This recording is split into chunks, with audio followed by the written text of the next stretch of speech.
Bienvenidos a la tertulia de educación universitaria de la Universidad Nacional Autónoma de México. Un servidor, Melchor Sánchez, les da la más cordial bienvenida. En esta ocasión vamos a platicar sobre un fascinante tema que es la sobrecarga cognitiva. Un término con el que muchas personas de la sociedad probablemente no estén familiarizados, pero vamos a comentarla junto con sus implicaciones en la educación universitaria. Para ello nos acompañan tres expertos del tema. En primer lugar, la maestra Patricia González Flores. Pati es licenciada en Pedagogía por la Facultad de Filosofía y Letras de la UNAM y maestra en Medios de Comunicación por la New School for Social Research de Estados Unidos. Es especialista en Educación a Distancia y Tecnología Educativa y ha colaborado en múltiples instituciones académicas, dependencias gubernamentales y empresas en iniciativas de uso de tecnologías de información para apoyar el aprendizaje. Actualmente, Patti es la subdirectora de Innovación Educativa en la Coordinación de Universidad Abierta, Innovación Educativa y Educación a Distancia de la UNAM. Bienvenida, Patti. Muchas gracias, doctor. Encantada de estar con ustedes aquí. Gracias. Nos acompaña también Fernando Senior. Él es doctor en Educación con especialidad en Aprendizaje y Cognición de la Universidad de Illinois en Urbana-Champaign, Estados Unidos. Él ha contribuido a diseñar soluciones sobre desafíos de aprendizaje y evaluación en instituciones de educación superior, empresas, organizaciones gubernamentales y sin fines de lucro en Norte, Centro y Sudamérica. Actualmente es director del International Board of Standards for Training, Performance and Instruction, una organización con sede en Estados Unidos que investiga, valida y promueve competencias de diseñadores instruccionales, evaluadores, instructores, estudiantes en línea y gerentes de capacitación. ¿Qué tal, Fernando? Pues aquí encantado de estar aquí con ustedes. Y por último, Vicenta Reynoso Alcántara. Ella es doctora en psicología en el área de las neurociencias por la Facultad de Psicología de la UNAM, profesora de la licenciatura en psicología de la Facultad de Estudios Superiores Iztacala, también de la UNAM, en el sistema a distancia, y académica de la Universidad Veracruzana, adscrita a la Facultad de Psicología, en Jalapa, Veracruz. Es miembro del Sistema Nacional de Investigadores y desarrolla investigación sobre procesos cognitivos superiores. ¿Qué tal, Vicenta? Bienvenida. Gracias por la invitación. Pues, ¿cuántos datos genera la humanidad? Seguramente han oído estas cifras escalofriantes de que para principios del 2020 tenemos alrededor de 44 zettabytes en todo el universo digital, y para tener es megabyte, gigabyte, terabyte, petabyte, exabyte, zettabyte y yettabyte. Y un yettabyte son como 45 trillones de Blu-ray, de discos de Blu-ray de 25 gigabytes. Muchísima información. Esto ha producido una enorme carga de datos que tenemos que recibir los seres humanos y que tienen muchas implicaciones. Entonces, el tema que vamos a tocar es sobrecarga cognitiva. Pati, ¿a qué se refiere este término? ¿Cómo lo explicaríamos en términos para explicárselo a la sociedad? ¿Y qué implicaciones tiene para la educación universitaria? Bueno, creo que el punto de partida para entender este término es darnos cuenta que la capacidad de nuestro cerebro de procesar información es limitada. Entonces, la sobrecarga se presenta cuando la información con la cual estamos tratando de lidiar excede nuestras capacidades de procesarla. Con esos datos que nos acaba de dar usted, doctor, pues es evidente que esto nos pasa casi todos los días. Ahora que estamos manejándonos a través de medios digitales, pues recibimos datos por redes sociales, por la televisión, por miles de medios. Entonces, la sobrecarga es ese momento en que se satura, se sobrepasa nuestro cerebro al tratar de procesar información. Y por supuesto, en el campo educativo es importantísimo, porque si no podemos procesar esa información, ¿cómo vamos a aprenderla? ¿No? Entonces, la sobrecarga es un momento de saturación, de que se exceden las capacidades de nuestro cerebro. Muy bien, Pati. Fernando, ¿qué agregarías a lo que dijo Pati? Y quizás en un término mucho más simple y hasta más coloquial, pensando, por ejemplo, todos recordamos los las sesiones del Chavo del Ocho, ¿no? Cuando Kiko decía, cállate, cállate, que me desesperas. Bueno, en palabras más rimbombantes y académicas, podemos llamarle eso una expresión de saturación de información cognitiva. Es sencillamente de tener demasiada información. Pero el tema no es la información, porque la educación no es, ya lo decía Freire, no es de estar depositando información de una vasija a la otra. Así que si entendemos que esa es la educación, entonces vamos por un camino que quizás no sea el más adecuado. Pero si hablamos entonces de poder utilizar información, de comprender, de aplicar, de utilizar el conocimiento como herramienta, no como almacenaje, entonces la atención y la preocupación debe ser otra. No de sobrecarga, sino de aplicación, de uso, de relevancia. Ok, Fernando, gracias. Pues Vicenta, ¿cómo ves el concepto y su relevancia? Sí, pues creo que ya los colegas han dicho cosas pues bastante interesantes y que nos dan una idea más clara de a qué nos referimos con sobrecarga cognitiva.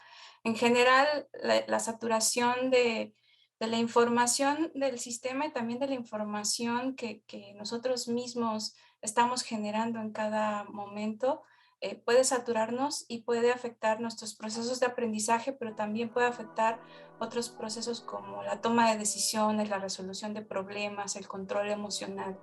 Entonces, bueno, va un poco más allá de solo no tener la capacidad de procesar la información, sino que los efectos que este procesamiento de información tiene, pues es precisamente dificultar el aprendizaje y dificultar que nosotros nos comportemos de una forma adecuada para las demandas de nuestros contextos, ¿no? Así es. Hemos comentado en otros programas de esta serie la diferencia que puede existir entre datos, información, conocimiento y sabiduría como un continuo de cosas que percibimos como seres humanos y que vamos internalizando en nuestras mentes para convertir en conocimiento. De acuerdo con Fernando de que no se trata de que los estudiantes y los docentes llenemos la cubeta de la mente. Pero por otra parte, usando también el término coloquial de la cubeta, esta cubeta se llena con mucha facilidad en términos de esto que llamamos la memoria a corto plazo, lo que estamos recibiendo como en este momento, lo que estamos viendo, oyendo, sintiendo, etc.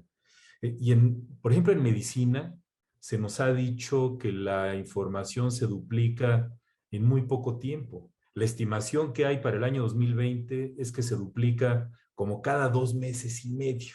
Y ahora con la pandemia, híjole, no quiero ponerle cifras a eso. Pues, ¿cómo ves, Pati? ¿Qué tipos? La sobrecarga cognitiva, algunos la dividen en intrínseca y extrínseca. ¿Es válida esta clasificación? ¿Podrías comentar un poquito sobre esto? Hay autores que han estudiado la carga cognitiva y la sobrecarga cognitiva y nos describen 3 tipos de procesamiento de información, ¿no? Y que generan diferentes tipos de sobrecarga, ¿no? Entonces, hay un procesamiento esencial de la información, es decir, tenemos un dato y tenemos que representarlo en la mente y eso requiere cierto nivel de procesamiento. Entonces se le llaman procesamiento esencial. Hay otro que es un procesamiento extrínseco que no está relacionado con el dato que estamos tratando o los estímulos que estamos tratando de procesar, sino con algunos procesos cognitivos que tenemos que hacer para lidiar con esa información, ¿no? Entonces, por ejemplo, uno de los ejemplos que se pone es cuando tengo en el caso de medicina, un esquema del corazón en una página de un libro y en la otra página tengo la clave que me dice en ese esquema a qué corresponde cada una de las flechas. Entonces ahí simplemente el cerebro tiene que dar la vuelta a la página, buscar la A y qué quiere decir la A. Ese es un procesamiento de información extrínseco. Entonces ese es otro y se puede dar sobrecarga también por este tipo de procesamiento, ¿no? Y hay otro que le llaman el procesamiento generativo, que es ese que le hace que yo construya el sentido de los datos que estoy usando. Y tiene que ver con lo que nos mencionaba Fernando, de poder aplicarlo, de poder entenderlo. Entonces, es no solo ver el dato, sino para qué me sirve y cómo lo puedo utilizar en las situaciones o los problemas que yo estoy manejando en este momento. Entonces son 3 tipos de procesamientos que generan, de alguna manera cargan, que demandan recursos, nos demandan recursos cognitivos y que tenemos que procesar al mismo tiempo. Entonces, aquí yo creo que lo interesante es que cuando nosotros estamos planeando la enseñanza, incidimos en estos 3 tipos de procesamiento, ¿no? Y poder manejarlos para ayudar a que como dijeron hace ratito, no sea solo que yo pueda, digamos, memorizarla o que se llene mi cuenta de información, sino que pueda usarla, que pueda aplicarla, que pueda tomar decisiones correctamente. Así es. Pues, ¿cómo ves, Fernando? Ya ves que se supone que los seres humanos somos la cúspide de la evolución en este querido planeta Tierra tan maltratado actualmente. Pero hay cosas que son más difíciles de entender que otras, que requieren más esfuerzo mental. ¿Cómo ves? No es lo mismo entender la tabla del 2x2 que entender la teoría de la relatividad. ¿Algún comentario sobre esto del esfuerzo que se requiere? Quizá un comentario previo a aplicar y entender este concepto es que, como todo, depende cuál es el encuadre que uno hace de una situación, ¿no? Y hablar de sobrecarga cognitiva, por lo general implica un encuadre de la mente como una máquina, como un procesador, o sea, esa metáfora, ¿no? Y lo importante de los datos o de la información como punto de partida para el aprendizaje. Y aunque yo he estudiado la educación desde el punto de vista de la ciencia, la cognición y demás, no ha sido a través de la mirada de entender así cómo funcionan los bits y bytes y cómo se estructura la memoria y demás, sino más bien cómo me sirve eso a mí para crear procesos de aprendizaje, para yo lograr que otros estudiantes, empleados, quien sea que desea desarrollar una nueva habilidad o capacidad, cómo uno les provee experiencias dentro del cual obviamente hay información que puede ser nueva, pero sobre todo es cómo va utilizando, cómo va integrando, cómo haciéndose consciente. Se habla de metacognición, cómo me doy cuenta de lo que sé, de lo que no sé, cómo estoy abordando los problemas. Entonces yo le doy aunque hablemos del mismo término, o sea, yo le doy otro sentido. Para mí tiene otro propósito. Hablar del tema de sobrecarga solamente tiene que ver con el exceso de apostar, de entender que nuestro rol docente es transmitir información. Es en ese momento cuando empieza a convertirse en un problema, ¿no? Así es. Muy bien, Fernando. Bueno, muchas gracias por sus comentarios. Retomaremos el tema en el siguiente bloque. Por lo pronto pasaremos a un sondeo con estudiantes a quienes se les preguntó si han sentido que sus actividades escolares se han saturado y si han tenido más actividades o tareas de lo que podrían considerar normal.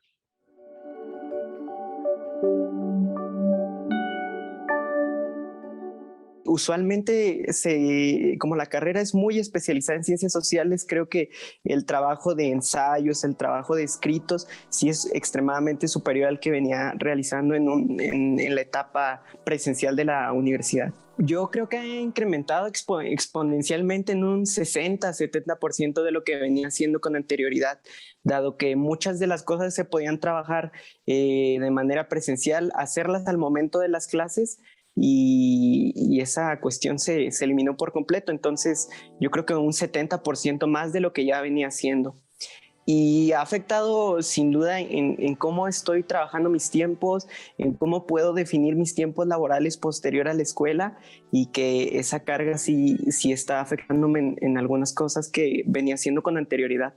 Estaba muy acostumbrado en que en mi anterior institución sí nos dejaban tarea, obviamente no era tan pesado, y porque también veíamos mucho en clase, teníamos a veces hasta 3 horas de la misma clase.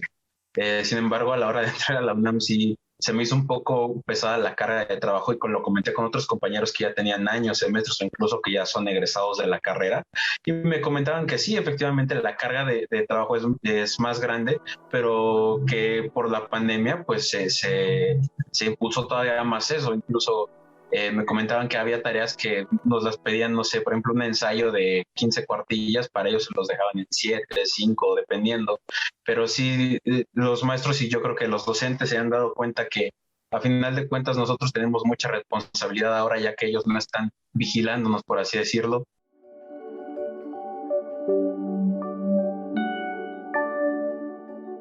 Estamos en la tertulia de educación universitaria de la UNAM, platicando sobre el concepto de carga y sobrecarga cognitiva y su rol en la educación superior.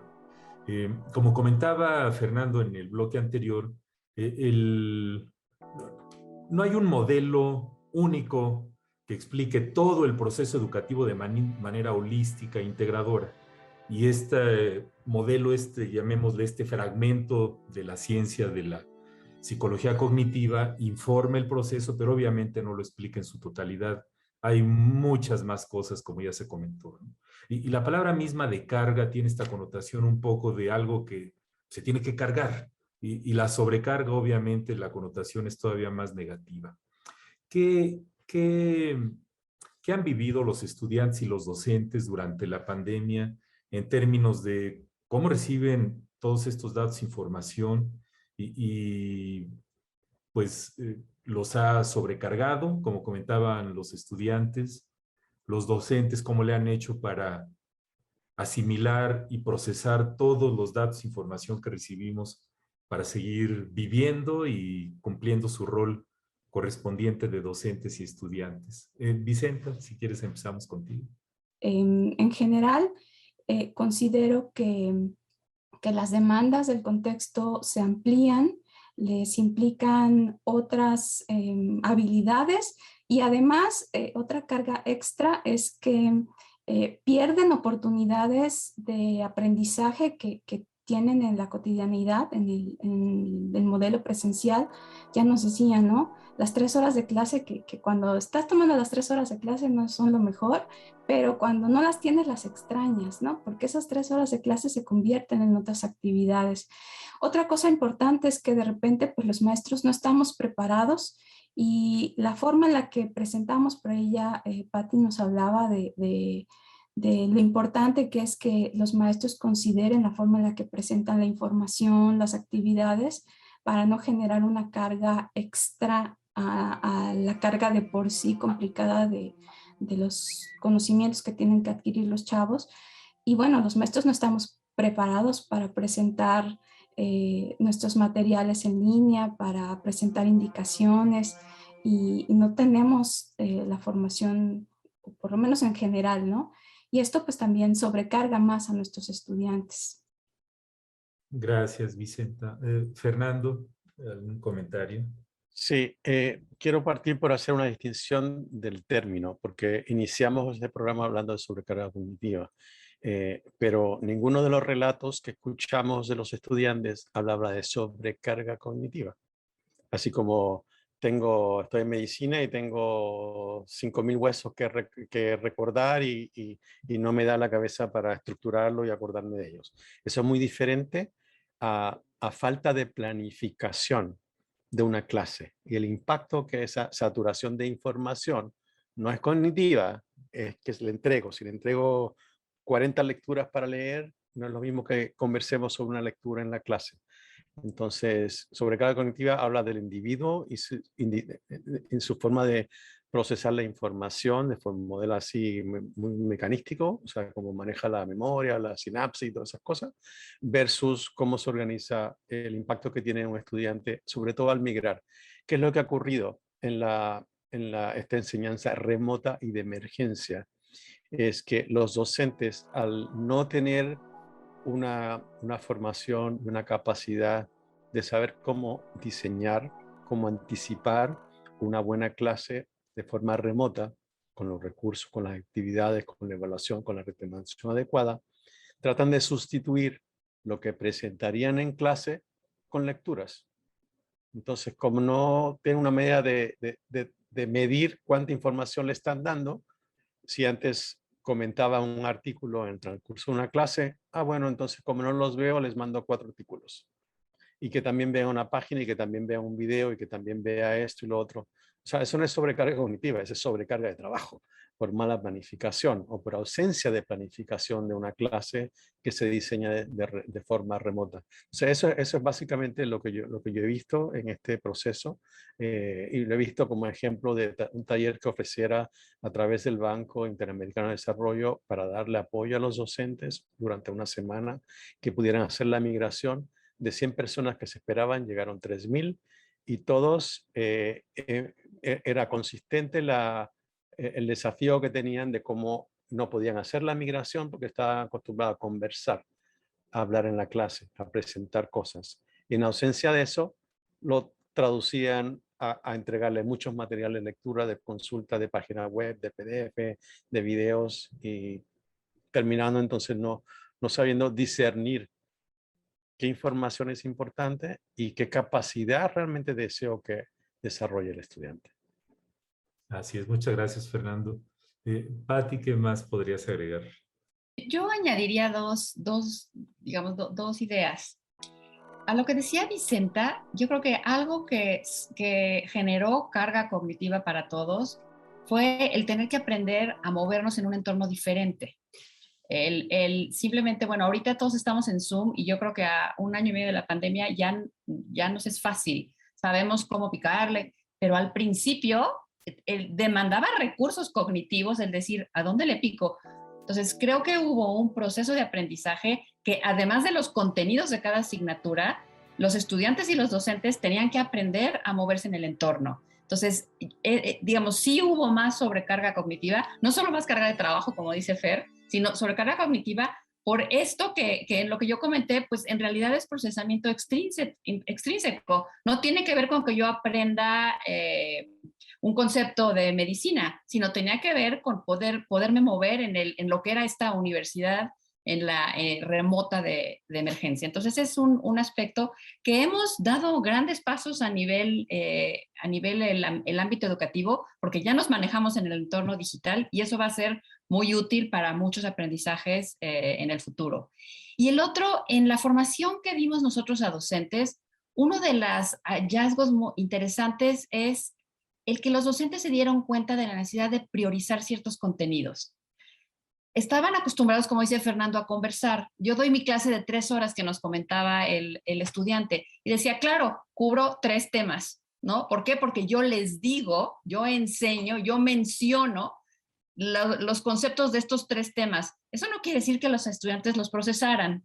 Y entonces, al darse cuenta que estaban en este entorno y empezaban a pensar, bueno, ¿cómo va realmente a aprender mi estudiante? Se dieron cuenta que estaban tratando de enseñar demasiado. Entonces, muchos de ellos empezaron a revisar sus planes, sus programas con una visión distinta.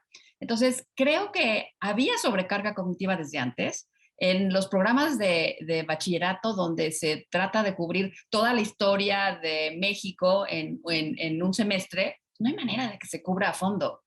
Pero eso lo hacían, digo, simulábamos porque puedo dar mis clases, revolución en una clase, independencia en otra, ¿no? Pero no quería decir que se aprendiera. Entonces la pandemia está poniendo en evidente sobrecarga que venía desde antes, además de generar nuevas demandas sobre los estudiantes y los docentes. Sí, porque al estar en casa, recibiendo instrucción o una sesión educativa, alguna actividad siendo profesor o estudiante, yo ahora estoy en mi oficina, ¿no? Aunque podría ser un escenario virtual, ¿no? Pero estoy físicamente en la oficina. Pero en casa hay muchos más ruidos, ¿no? Ya están los niños, los diferentes medios que tenemos de radio, televisión, el ruido de la gente que pasa por la calle, los camiones, los coches, etcétera. Eso de alguna manera entra por los sentidos, ¿no? Y entiendo las limitaciones del modelo de cognición para explicar todo el proceso educativo, pero por otra parte hay una enorme cantidad de investigación que documenta que si se rebasa los límites de la mente humana para absorber datos en determinado momento, baja el aprendizaje. Pues, Vicenta,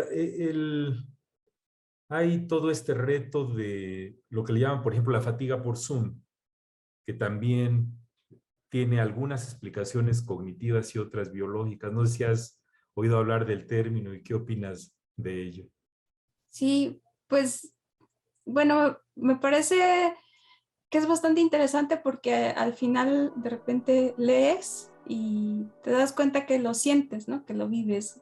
Una de las cosas, por ejemplo, que se dice es que nosotros estamos preparados, digamos, por biología y por experiencia para convivir y leer las pistas que nos dan los que están a nuestro alrededor, ¿no? Esa información la recuperamos automáticamente, ¿no? No tenemos que pensar mucho para analizarla. Y de repente en este entorno, pues el juego cambia, ¿no? Las pistas son distintas, ahora tengo que cuidar estar derechita porque me estoy viendo todo el tiempo y que si ya estoy haciendo el gesto y de repente pues para poder expresar estar de acuerdo o estar en contra tengo que exagerar mis respuestas corporales, ¿no? Entender a los otros también es más difícil. Y al final, pues eso también es carga para nuestro procesador, ¿no? Así es, gracias, Vicente. Es que sé que es incómodo equiparar nuestro cerebro a una computadora y hablar de la memoria RAM de los seres humanos, pero en fin, hay mucho que discutirle al tema. A continuación, vamos a pasar a una pausa. Los invitamos a contactarnos a través de los sitios virtuales que aparecen en pantalla.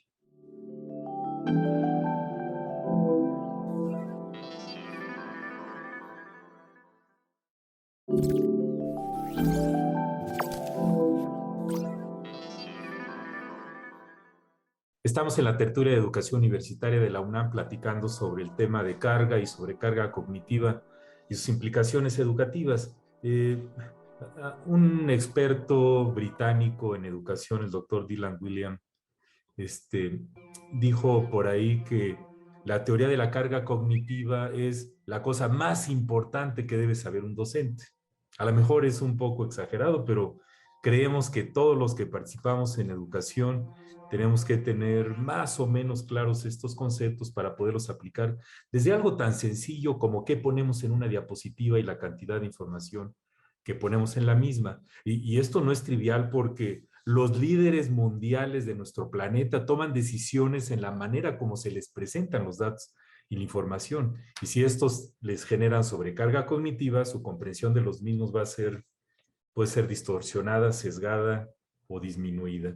Pues, Pati, ¿qué estrategias sugerirías para los docentes y para las instituciones de educación superior para poder, ahora sí que aplicar estos conceptos en las cosas que hacemos en educación? Bueno, en primer lugar, yo diría que para los docentes tenemos el reto de diseñar experiencias de aprendizaje, como dice Fernando. Y en ese diseño tomamos decisiones en la carga que vamos a generar en nuestros estudiantes. La actividad que planeemos va a demandar determinados recursos a nuestros estudiantes. Entonces, tenemos que ser muy cuidadosos en planear algo que esté dentro de sus capacidades. Y algo que no hemos mencionado en el programa es que en la carga cognitiva que genera cualquier tarea incide lo que ya saben las personas. Entonces, es muy importante que un profesor conozca a sus estudiantes, sepa cuál es digamos, su nivel de conocimientos y de habilidades en relación con el tema que está tratando de enseñar, para que a partir de ahí planee experiencias con las cuales, digamos, que sean productivas para ellos, ¿no? Y es curioso, desde esta perspectiva, de alguna manera, de procesamiento de información, pareciera que nos vinculamos, por ejemplo, con Vygotsky, con el áreas próximas de desarrollo. Entonces, yo creo que sí tenemos que ser muy cuidadosos de que toda la experiencia que diseñemos esté al alcance y pueda ser desarrollada exitosamente por nuestros alumnos, ¿no? Y una de las tareas al planear la enseñanza es dosificar. Entonces, tomemos decisiones cautas e informadas en cómo vamos dosificando la instrucción a lo largo de un curso. Y vayamos, muchas veces más vale cubrir menos contenidos y generar experiencias donde podamos llegar, como decía Fernando al inicio, al nivel de aplicar la información, O sea, por querer cubrir demasiados contenidos muchas veces manejamos niveles muy superficiales, ¿no? Que se olvidan rápidamente. Entonces, mi primera recomendación es que los docentes tomen en cuenta estos conceptos, que se familiaricen con los tipos de procesamiento y con las maneras de poder reducirlos. Y a nivel de las instituciones, creo que algo muy importante es la revisión de los planes y programas de estudio. Creo que muchas veces queremos enseñar todo, ¿no? Y no es posible en los tiempos que plantean las universidades. Entonces, a veces el problema de sobrecarga cognitiva se origina desde la planeación del currículo. Entonces, es algo que debemos de considerar tanto a nivel de la planeación institucional como a nivel de la planeación de la enseñanza en el aula. Gracias, Pati. Fernando, algunos pensamientos sobre esto. Sí, creo que, o sea, toda crisis deja un aprendizaje. Y lo que nos puede dejar esta crisis de la pandemia, esta migración forzada a la educación remota y demás, aun si no volviéramos a dar clases en línea, aun si no volviéramos a, como mencionaba, la fatiga de Zoom, porque he visto profesores que, bueno, como no están juntos, entonces tienen una clase de 4 o 5 horas por Zoom, ¿no? Para saber que lo están viendo.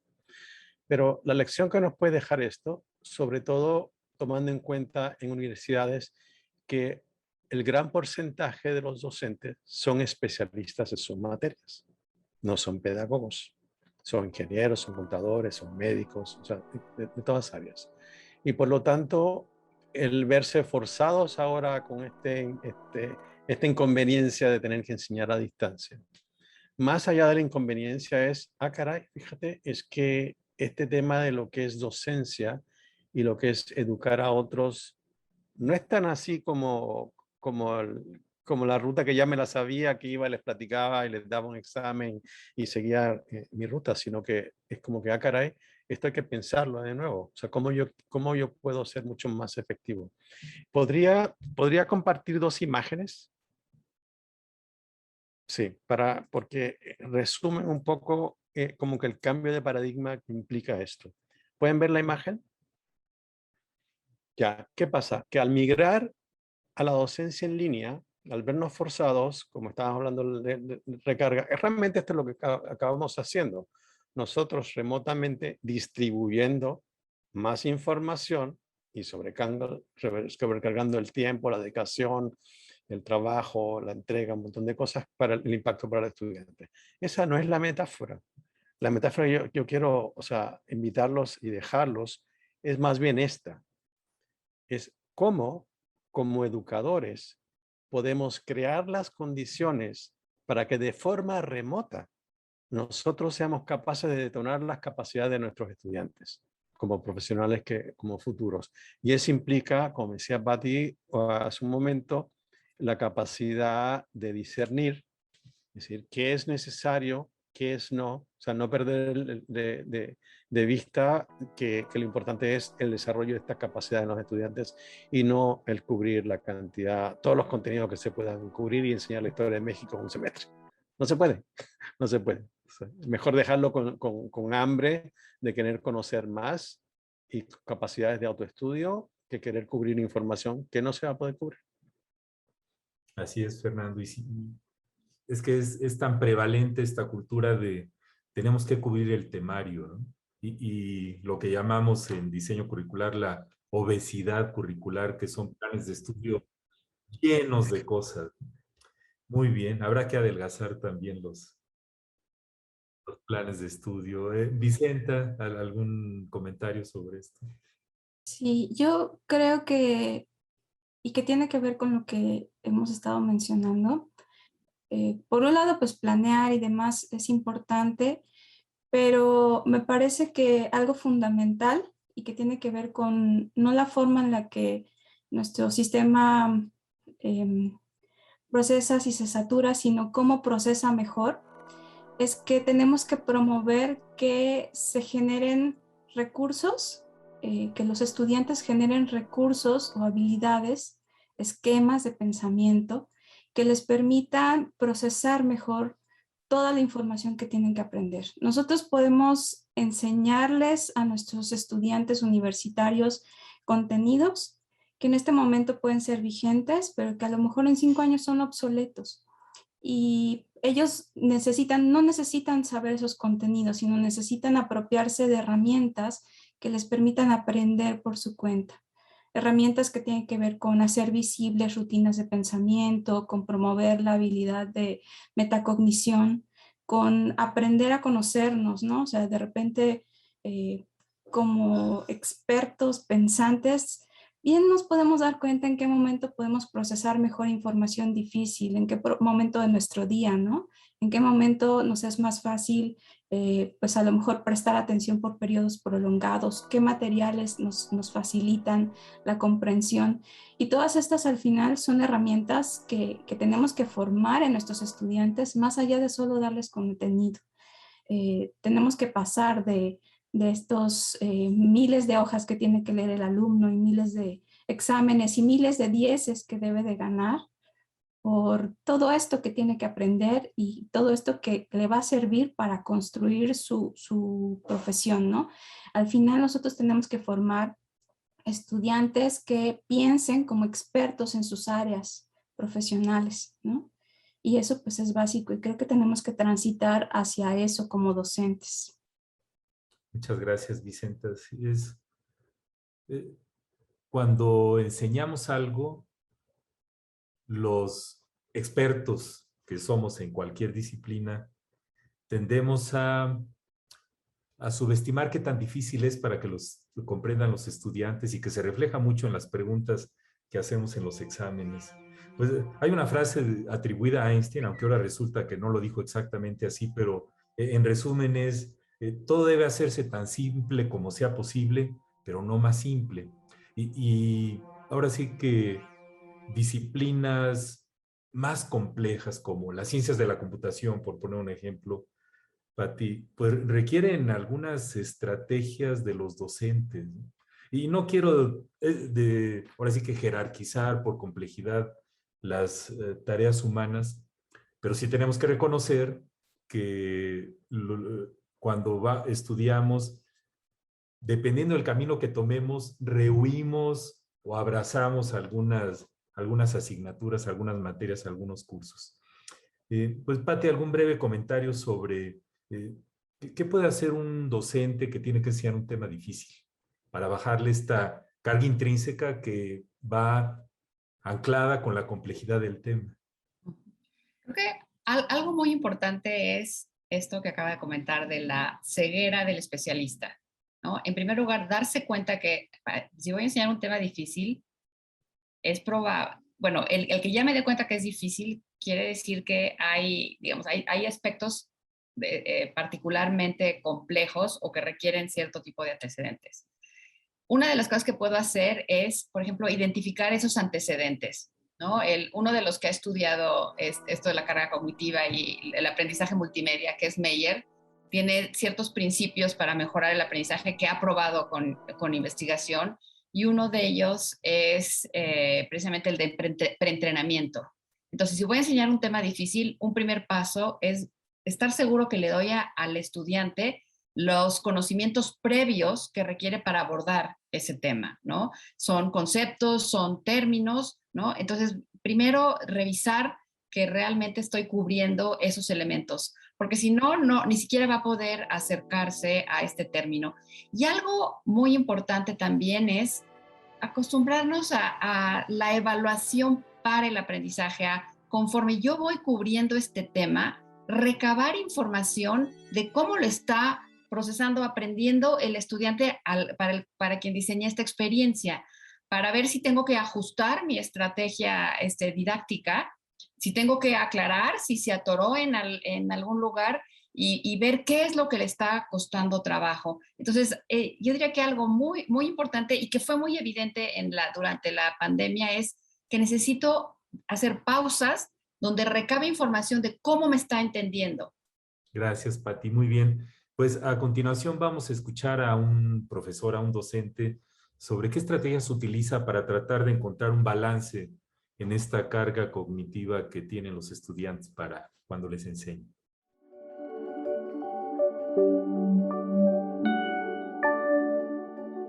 Primero, considero la edad de los alumnos es importante por el nivel cognitivo que presentan. Otra es el contexto. En ese sentido, yo les pregunto constantemente si tienen todas sus clases de Zoom, en Zoom, vía Zoom, en un día o el día que tenemos clase, para no cansarlos frente a la computadora.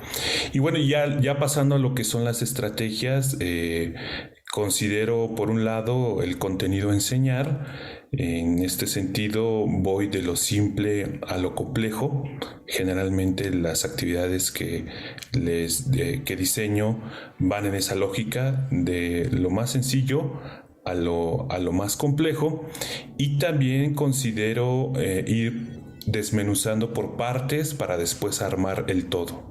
En ese sentido, vemos conceptos primero de manera aislada y después lo vamos uniendo para ver el todo con respecto a los temas que estamos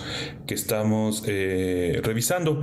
Y dentro de estos dos aspectos, algo que es muy importante es la práctica, que ellos practiquen mucho los diferentes ejercicios que tienen que ver con el mismo tema, para implicar la reiteración, es decir, que sean muy reiterativos los ejercicios y las actividades para que los alumnos tengan la oportunidad de practicar, y el uso de ejemplos, ¿no? Me gusta utilizar muchos ejemplos para que ellos los utilicen para la resolución de las actividades y cuando estamos abordando los temas.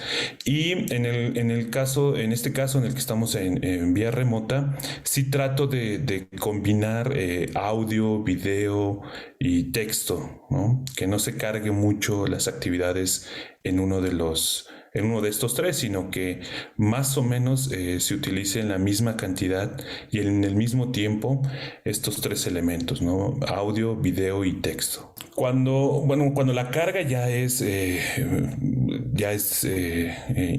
importante en los alumnos, a veces tenemos sesiones en las que únicamente nos vemos para platicar de cómo se sienten y del tema que sea, ¿no? Damos una pausa en el tema, porque sí cansa, en este momento para ellos es cansado, pero hacemos una pausa y platicamos de cualquier cosa, para que se despejen un poco de lo que estamos revisando en los contenidos. Y otra actividad que hacemos es como un repaso, un resumen de lo que hemos visto hasta ahorita, que traten de organizar la información en esquemas, en organizadores gráficos, ya sea mapas conceptuales, mapas mentales, dibujos. Entonces esas son las dos como actividades que yo hago con ellos cuando ya están, al menos en mi materia, cuando ya están sobrecargados, ¿no? Cuando ya están cansados.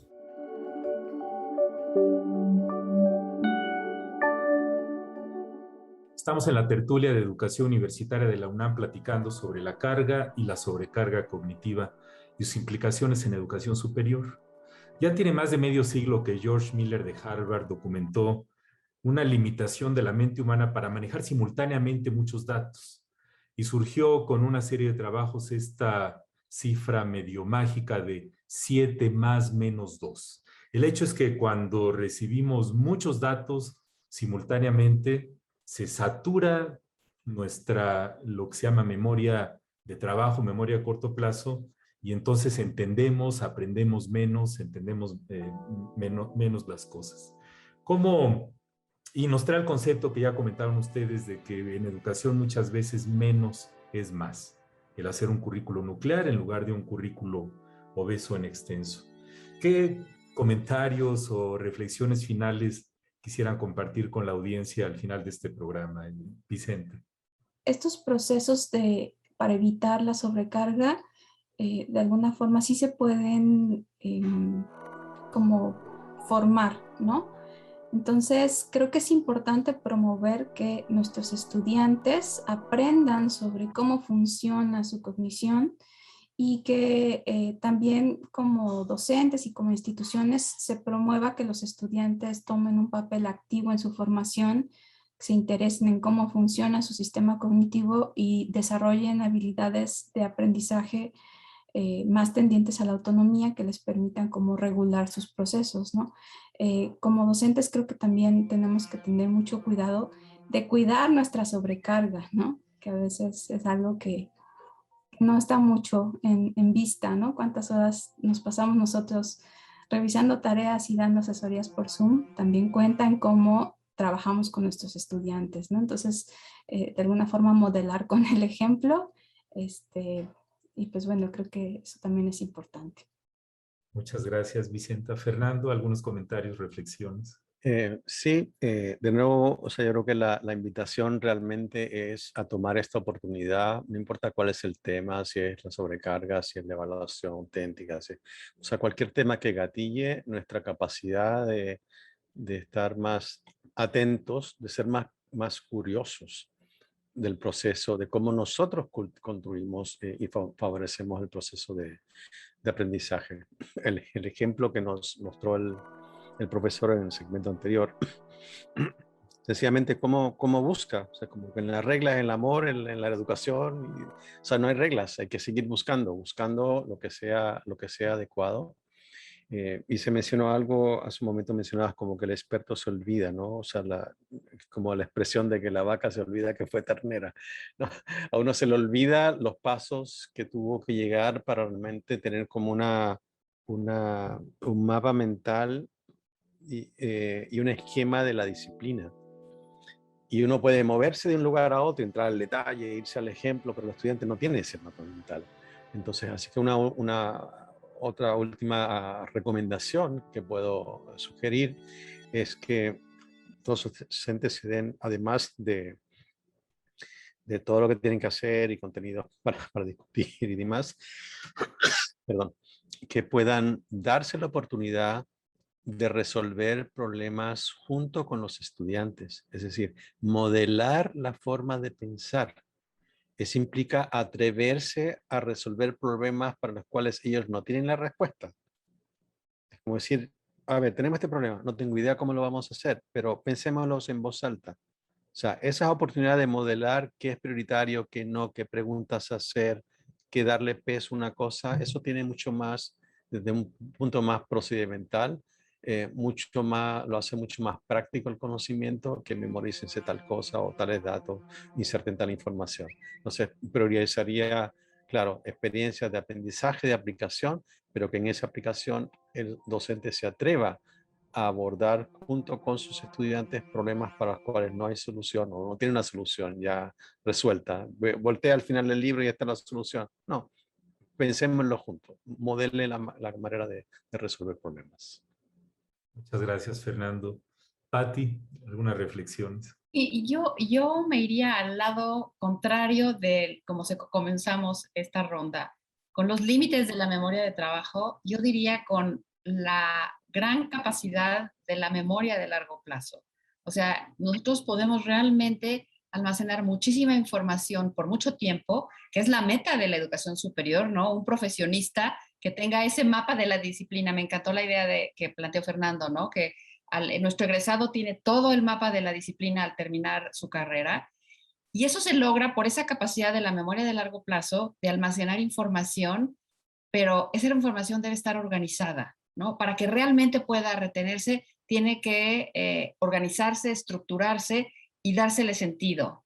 Y entonces aquí regresamos a un punto que comentamos hace rato, que no se trata nada más de transmitir, de memorizar el dato, sino de trabajar con él. Y viene lo que comentaba Fernando, eso se logra haciendo ejercicios, aplicando, enfrentando situaciones contextualizadas que requieren recuperar esa información de alguna manera estructurada e ir integrando nueva información. Entonces yo diría que el cerebro es maravilloso y tenemos la capacidad de formar profesionistas que tengan esos mapas completos, no solo esos mapas, sino que además a la larga lo que queremos es que avancen esos campos disciplinarios y generen conocimiento nuevo.